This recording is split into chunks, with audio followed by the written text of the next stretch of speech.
एक दिन गौतम बुद्ध अपने शिष्यों के साथ एकदम शांत बैठे हुए थे।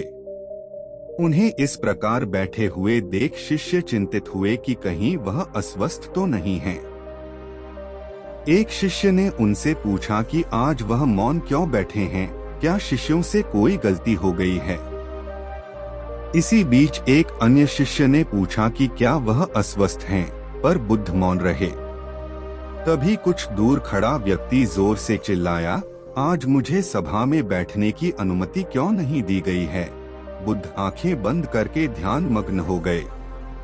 वह व्यक्ति फिर से चिल्लाया, मुझे प्रवेश की अनुमति क्यों नहीं मिली। इसी बीच एक उदार शिष्य ने उसका पक्ष लेते हुए कहा कि उसे सभा में आने की अनुमति प्रदान की जाए।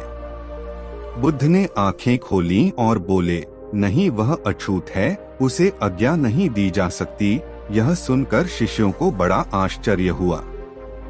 बुद्ध उनके मन का भाव समझ गए और बोले, हाँ, वह अछूत है।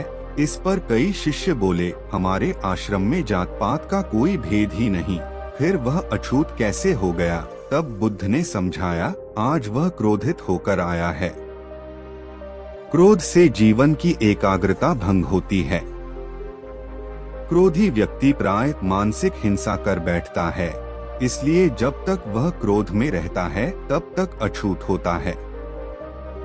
इसलिए उसे कुछ समय एकांत में खड़े रहना चाहिए। क्रोधित शिष्य भी बुद्ध की बातें सुन रहा था। पश्चाताप की अग्नि में तप कर वह समझ चुका था कि अहिंसा ही मनुष्य का महान कर्तव्य व परम धर्म है। वह बुद्ध के चरणों में गिर पड़ा और कभी क्रोध न करने का प्रण लिया। शिक्षा आशय यह है कि क्रोध के कारण व्यक्ति अनर्थ कर बैठता है और पश्चाताप उसे बाद में होता है, जिसका कोई लाभ नहीं मिलता। इसलिए हमें क्रोध नहीं करना चाहिए। असल मायने में क्रोधित व्यक्ति अछूत हो जाता है और उसे अकेला छोड़ देना चाहिए। क्रोध करने से तन, मन और धन तीनों की हानि होती है। क्रोध से ज्यादा हानिकारक कोई और वस्तु नहीं है।